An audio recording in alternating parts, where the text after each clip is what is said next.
dan pengalaman yang menyenangkan.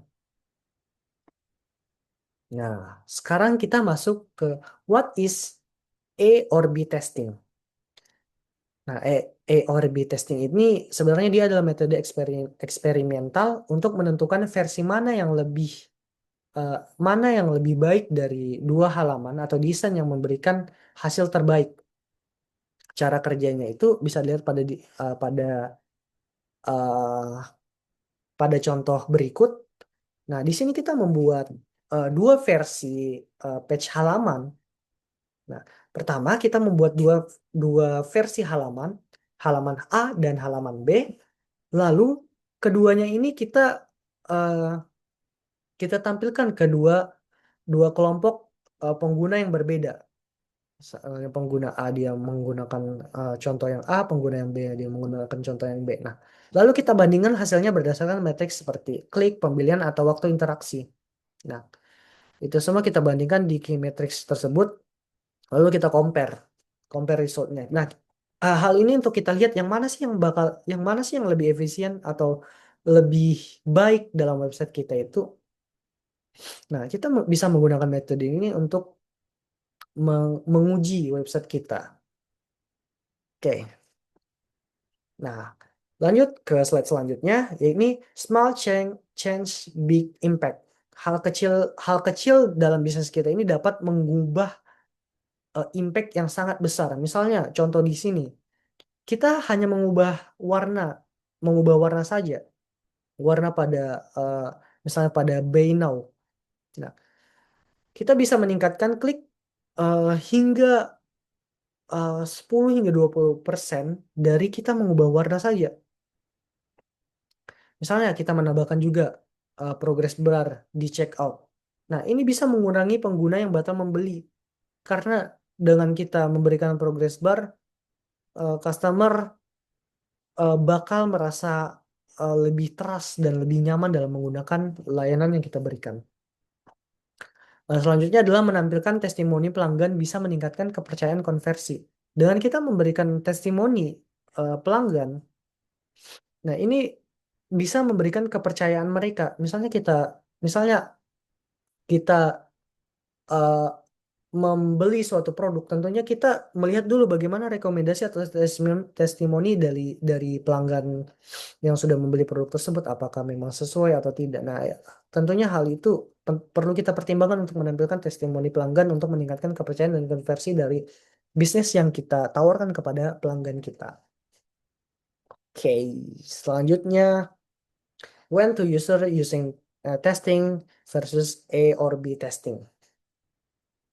Nah, eh, ketika eh, ketika user testing versus A or B testing, itu kita bisa lihat bahwa user testing itu dia tujuannya meningkatkan perilaku pengguna secara langsung, biasanya untuk menemukan masalah usability. Nah, itu biasanya yang menjadi tujuan dari user testing itu sendiri. Sementara A or B testing itu dia membandingkan dua versi desain untuk melihat mana yang lebih efektif. Jadi kita bandingkan nih dua desain untuk melihat yang mana sih yang lebih efektif. Itu kita menggunakan metode metode A or B testing. Lah, lalu kapan sih harus digunakan user testing dan A or B testing ini? Nah, user testing ini digunakan saat kita ingin tahu mengapa pengguna kesulitan menggunakan fitur. Kita ingin tahu sih eh, kenapa sih customer ini bisa kesulitan menggunakan fitur atau layanan yang kita berikan, apa sih masalahnya. Kita coba breakdown. Nah, dengan kita menggunakan user testing itu sendiri untuk kita coba pecahkan masalah itu dan kita coba selesaikan dan buat kita membuat website yang lebih baik lagi. Nah, uh, selanjutnya AORB testing ini kita gunakan saat ingin tahu mana yang menghasilkan performa lebih baik. Untuk kita mengetahui mana sih yang menghasilkan performa lebih baik dari uh, kedua opsi kedua opsi page atau halaman website yang kita ingin cari tahu yang mana lebih efektif. Nah, kita menggunakan metode AORB AO, A or B testing tersebut. Keduanya ini sebenarnya bisa digunakan secara bersamaan. Tapi tentunya eh, perlu dilakukan secara bertahap. Misalnya pertama kita gunakan user testing untuk menemukan masalah. Nah, lalu ketika kita mendapatkan masalah tersebut, kita menggunakan A or B testing untuk membuktikan solusi terbaik dari masalah yang kita dapatkan pada user testing tersebut. Seperti itu. Nah, selanjutnya experience optimization. Nah, optimization ini eh, yaitu UX itu bukan proyek sekali jadi, tapi proses berkelanjutan.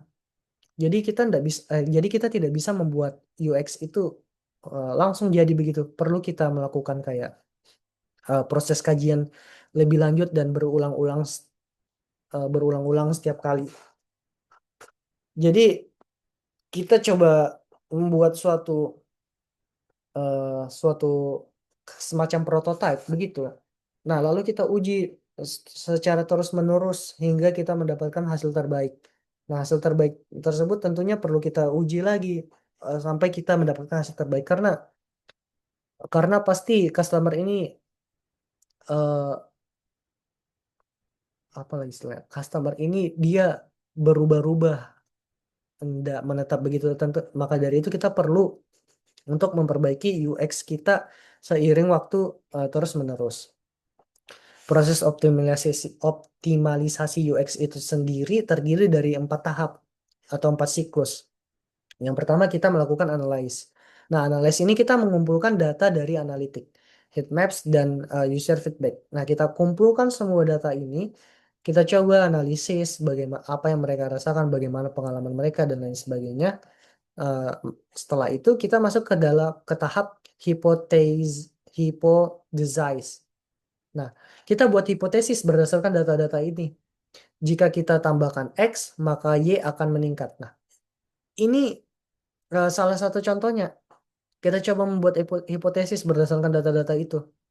Nah, setelah itu kita coba melakukan yang namanya testing atau uji coba. Kita coba uji hipotesis kita bisa menggunakan metode tadi A or B testing atau user testing untuk kita uji atau kita tes bagaimana hipotesis ini sih. Bagaimana pengaruhnya? Nah, bisa kita tes menggunakan salah satu dari kedua metode tersebut. Setelah itu, kita coba learn atau pelajari, dan kita coba repeat atau mengulang. Kita terapkan hasil terbaik dan ulangi prosesnya untuk meningkatkan eh, hasilnya. Jadi kita tidak tidak ada yang namanya rasa puas pada proses ini.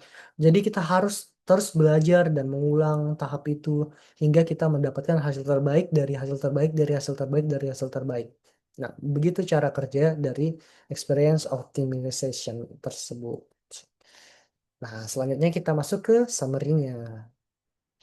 Nah, pada summary ini saya ingin menjelaskan bahwa UI itu adalah tampilan visual yang berinteraksi langsung dengan pengguna. Sementara UX itu adalah pengalaman keseluruhan pengguna dari awal hingga akhir. Nah, UX ini dia itu yang mendorong konversi, loyalitas, dan keuntungan bisnis. Sementara untuk pengujian seperti A or B testing dan user testing itu membantu meningkatkan performa berdasarkan data nyata, data real. Oke, sementara optimization ini memberikan pengalaman pengguna harus dilakukan secara berkelanjutan. Tidak bisa sekali jadi, harus kita repeat berulang kali. Seperti yang saya jelaskan sebelumnya, learn and repeat. Jadi kita belajar dan ulangi terus menerus. Jadi kesimpulannya itu adalah UI atau UX ini adalah fondasi kesuksesan e-commerce modern. Kombinasi antara estetika, fungsional, dan analisis perilaku pengguna ini membuat website kita menjadi lebih baik dan dapat diterima oleh konsumen dan masyarakat umum. Ya, seperti itu. Nah, selanjutnya kita masuk ke tahap planning, foundation, research. Nah, pada tahap ini saya ingin menjelaskan bagaimana tahap awal membangun bisnis e-commerce itu sendiri. Seperti kata-kata di sini, falling to plan is planning to fail. Artinya itu tanpa perencanaan yang matang, bisnis online sulit berhasil.